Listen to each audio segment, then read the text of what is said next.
আসসালামু আলাইকুম প্রিয় শিক্ষার্থীবৃন্দ, তোমরা যারা এবছর এসএসসি পরীক্ষা দিয়েছো, আজ তোমাদের জন্য একটি খুশির দিন।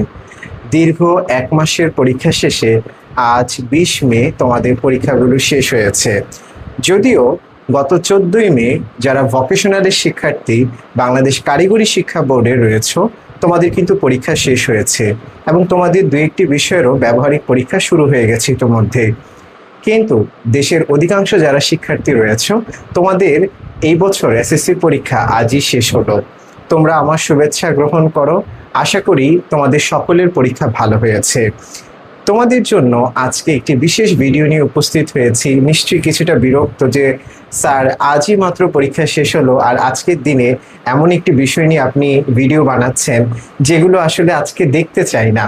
কিন্তু আজ থেকেই তোমার আসলে সঠিকভাবে প্রস্তুতি নিতে হবে। যে পরীক্ষা তুমি আজ দিয়ে শেষ করে আসলে, সেই এসএসসি পরীক্ষার ফলাফল কবে প্রকাশিত হবে। আজকে কিছু ডেটা তথ্য দিয়ে তোমাদের কাছে উপস্থাপন করার চেষ্টা করব, ঠিক আনুমানিক কত তারিখের মধ্যে তোমাদের এই বছরের এসএসসি পরীক্ষা ফলাফল দিতে পারে। তাহলে আমরা শুরু করতে পারি আজকের এই ভিডিওটি।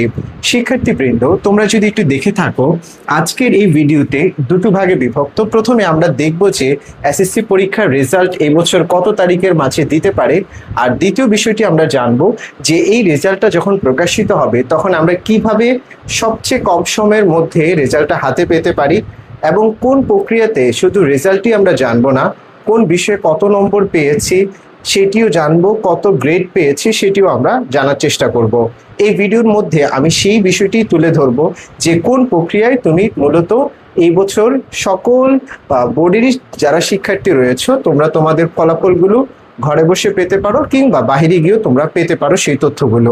শিক্ষার্থীবৃন্দরা, তোমরা যদি একটু লক্ষ্য করো, এই বছর তোমাদের এসএসসি পরীক্ষা শুরু হয়েছিল কিন্তু 21/4/2026 তারিখ, অর্থাৎ তোমাদের এপ্রিল মাসের 21 তারিখ থেকে তোমাদের এসএসসি পরীক্ষা শুরু হয়েছে।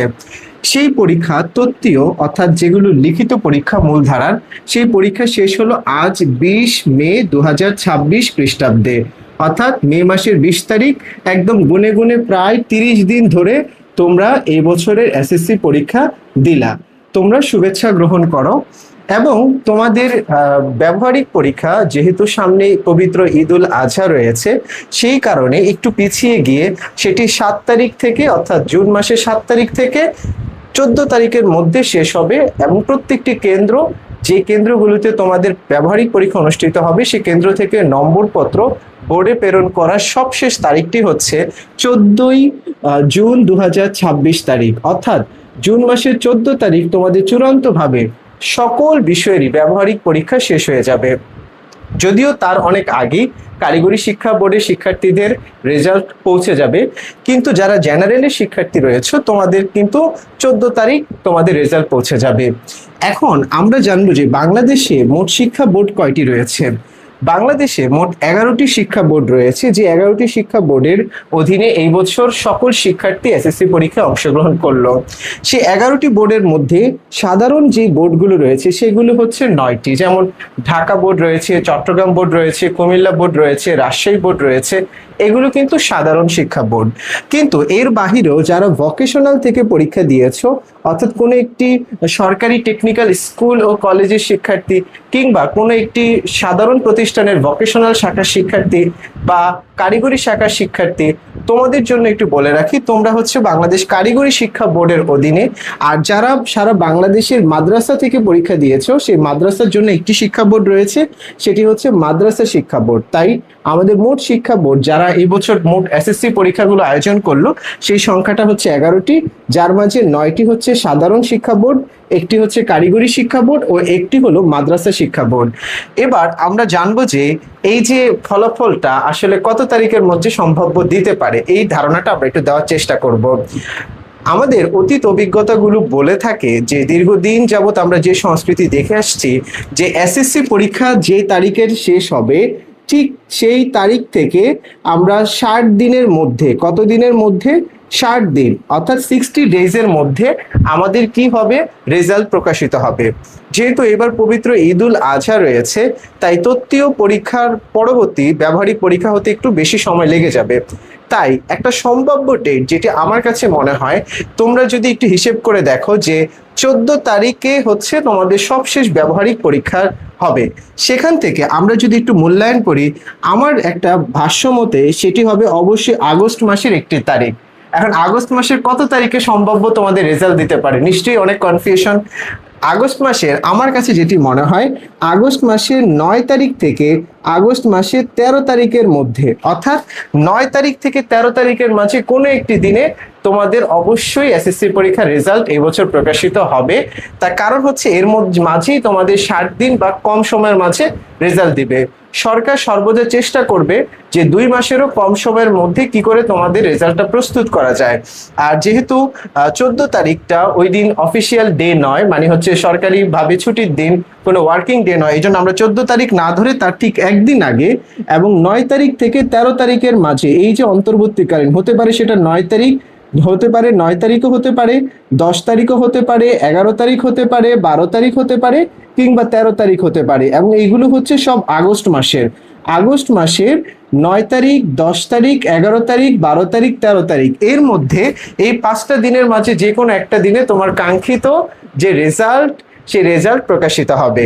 এখন রেজাল্ট তো প্রকাশিত মনে করো হয়ে গেল, তুমি রেজাল্টটা খুঁজবা কিভাবে?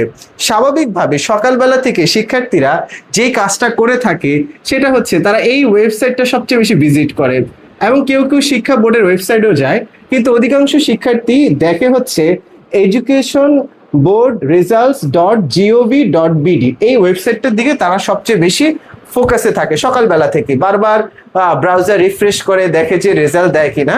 একটু বলে রাখি, রেজাল্ট কখনোই সকালবেলা থেকে তুমি পাবা না, কারণ মাননীয় প্রধানমন্ত্রীর হাতে যতক্ষণ না ফলাফল হস্তান্তর করা হয় এবং প্রধানমন্ত্রী সেটি আনুষ্ঠানিকভাবে প্রকাশ না করেন, ততক্ষণ পর্যন্ত কিন্তু কোনো শিক্ষা বোর্ডের ওয়েবসাইটে কিংবা কোনো ধরনের মাধ্যমে তুমি রেজাল্ট জানার সুযোগ নেই, এক্সেপ্ট তোমার কোনো আত্মীয় স্বজন বোর্ডে চাকরি করে তার মারফত ছাড়া। আদারওয়াইজ সাধারণ কোনো শিক্ষার্থীর পক্ষে মাননীয় প্রধানমন্ত্রীর ফলাফল ঘোষণার আগ পর্যন্ত রেজাল্ট জানার কোনো সুযোগ নেই। তাই তোমরা সকালবেলা থেকে এটা রিফ্রেশ না করে তোমরা সকালবেলা থেকে দেখবে কখন মাননীয় প্রধানমন্ত্রী মূলত রেজাল্টটা পাবলিশ করে থাকেন। বাংলাদেশের সংস্কৃতি থেকে যদি আমি একটু বলে থাকি, তাহলে বাংলাদেশের সংস্কৃতি বলে যে বেলা 11টায় মাননীয় প্রধানমন্ত্রী যখন রেজাল্টটা পাবলিশ করেন, ঠিক তারপর থেকেই ওয়েবসাইটগুলোতে অ্যাভেলেবেল হয়ে যায়। তাই তোমরা একটু 11টার পর থেকে রিফ্রেশ করার চেষ্টা করো।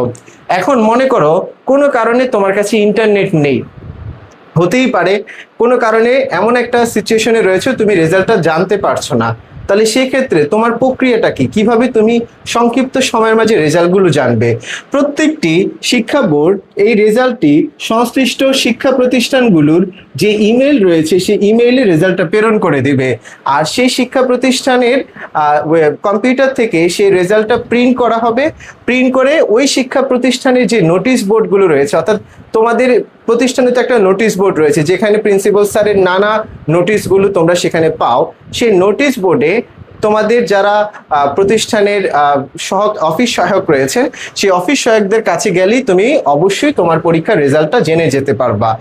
মনে করো যে তোমার সেই সুযোগটাও নেই, এমন একটা জায়গায় আছো কিংবা দেশের বাহিরে আছো বা কোনো ক্ষেত্রে বা দেশের এমন একটা জায়গায় আছো যেখানে তোমার কাছে ইন্টারনেটও খুব একটা অ্যাভেলেবেল নেই, কিংবা তুমি জানতেই পারছো না যে তোমার প্রতিষ্ঠানের রেজাল্টটা কি, বা তুমি চাও যে সবচেয়ে কম সময়ে সবার আগে তোমার রেজাল্টটা জানতে।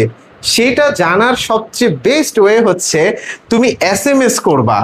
এসএমএস করবা কিভাবে? প্রথমত হচ্ছে এসএমএস করে জানার প্রক্রিয়াটা হলো যে একজন শিক্ষার্থী এসএমএস এ লিখবে এসএসসি, লিখবে তার শিক্ষা বোর্ড, যে শিক্ষা বোর্ডে সেই শিক্ষার্থী। মনে করো তুমি হচ্ছে ঢাকা বোর্ডের শিক্ষার্থী, তাহলে ঢাকা বোর্ডের প্রথম 3টা অক্ষর DHA, বা তুমি ধরো ভোকেশনাল এর শিক্ষার্থী, তাহলে তোমার বোর্ড হচ্ছে টেকনিক্যাল, তাহলে টেকনিক্যালটা তুমি প্রথম যে 3টা অক্ষর সেই 3টা অক্ষর TEC দিয়ে তুমি লিখবে। কিংবা ধরো মাদ্রাসার ক্ষেত্রে মাদ্রাসারটা প্রথম 3টা অক্ষর দিয়ে তুমি লিখবে। এরপরে তুমি যেটা করবা সেটা হচ্ছে তোমার যে রোল নাম্বারটা রয়েছে সেই রোল নাম্বারটা তুমি লিখবা। অর্থাৎ এই রোল নাম্বারটা কোন রোল নাম্বার, সেটাই যে তুমি যে অ্যাডমিট কার্ডে তোমার যে এসএসসি পরীক্ষা রোল নংটা ছিল না, সেই রোল নংটাই লিখবে। এবং লিখে তুমি তোমার পরীক্ষার যে সাল, অর্থাৎ অনেক শিক্ষার্থী থাকতে পারে সে সে পরীক্ষা এবার একটা দুইটা সাবজেক্টে সে রিয়েট দিয়েছে, সেই শিক্ষার্থী লিখবে 2025 সাল। আর যারা একদমই ফ্রেশার স্টুডেন্ট, এই বছর প্রথমবারের মতো এসএসসি পরীক্ষা দিয়েছো, তোমরা লিখবে হচ্ছে 2026 সাল। লিখে 1 6 2 3টা দুইয়ের তোমরা এটা সেন্ড করে দিবা। সেন্ডিং নাম্বারটা হচ্ছে 1 6, না তোমরা কয়টা 2 3টা 2, ঠিক আছে? ওকে, এরপরে এইটাকে আমি যদি নমুনা হিসেবে দেখি, তাহলে তুমি প্রথমে এসএমএস এ লিখবে এসএসসি, তারপরে লিখবা ঢাকা বোর্ডের DHA, মনে করো তোমার রোল 1 2 3, এরপরে তুমি এক্সএস এক্স দিয়ে রাখলাম আমি, যেটা তুমি তোমার রোল নাম্বারটা লিখবে। লিখে এরপরে তুমি পাঠাবা তোমার যে সাল, সেই সালটা লিখবা 2026 সাল, এবং সেটি প্রেরণ করবে তুমি 16222 এই নম্বরে। 16222 নম্বরে যদি তুমি সেন্ড করো, ফিরতি তারা মাননীয় প্রধানমন্ত্রী রেজাল্ট প্রকাশের পরপরই তোমার নম্বরে এসএমএস করে জানিয়ে দিবে তুমি কি রেজাল্টটা করেছো। তোমার জন্য অনেক অনেক শুভকামনা। আশা করি তোমাদের প্রস্তুতি খুব ভালো হয়েছে, পরীক্ষা ভালো দিয়েছো, এবং আগামী দিনের তোমাদের জন্য সুন্দর ভবিষ্যৎ অতিক্রম করবে এবং তোমরা অর্জন করবে কাঙ্ক্ষিত সেই সাফল্য। আল্লাহ হাফেজ।